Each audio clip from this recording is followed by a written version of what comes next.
নেমে এসে বন্দর অচল করে দিবে। সচল যতক্ষণ থাকবে ততক্ষণ পর্যন্ত বাংলাদেশ আওয়ামী লীগ বাংলাদেশে কি করছে এটা বোঝা যাবে না। যেদিন অচল হয়ে যাবে সেদিন বাংলাদেশ আওয়ামী লীগ ছাড়া বাংলাদেশ চলে না, এটা বোঝানো যাবে। বাংলাদেশের অনুভূতিতে লাগবে, তখন রেজাল্ট পাবে না। খুলনায় বাস্তবায়ন করতে হবে খুলনার মানুষ, ঢাকায় বাস্তবায়ন করতে হবে ঢাকার মানুষ। এরকম বিভাগীয় শহরে একদিনে লাল ছবি উপহার দিতে হবে। বিক্ষোভে উত্তাল ফরিদপুরের ভাঙার রাজপথ। সকাল থেকে আন্দোলনে সোচ্চার হন বিক্ষুব্ধরা। বিপরীত দিকে অবস্থান নেন আইনশৃঙ্খলা বাহিনীর সদস্যরা। বেলা বাড়ার সাথে সাথে উত্তপ্ত হয়ে ওঠে পরিস্থিতি। অবরোধ কর্মসূচি এক পর্যায়ে রূপ নেয় সংঘর্ষে। মুহূর্তে রণক্ষেত্রে পরিণত হয় পুরো এলাকা।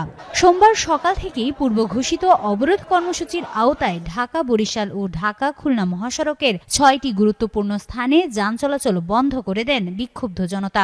এ সময় বিদ্যুতের খুঁটি ফেলে এবং টায়ারে আগুন জ্বালিয়ে সড়ক অবরোধ করেন তারা।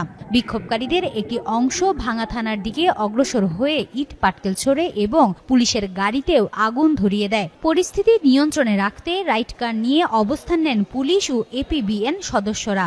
পরে পরিস্থিতি ভয়াবহ রূপ নিলে ভাঙা ঈদগাহ মসজিদে আশ্রয় নেন তারা। আন্দোলনকারীদের দাবি, নানা অব্যবস্থাপনা এবং প্রশাসনের অবহেলার বিরুদ্ধে প্রতিবাদে ফুঁসে ওঠেন তারা। এদিকে এ ঘটনায় ৯০ জনের নাম উল্লেখ করে মামলা দায়ের করেছে পুলিশ। এছাড়া সার্বক্ষণিক টহল দিয়ে পরিস্থিতি নিয়ন্ত্রণ রাখার চেষ্টা চালাচ্ছে সেনাবাহিনী।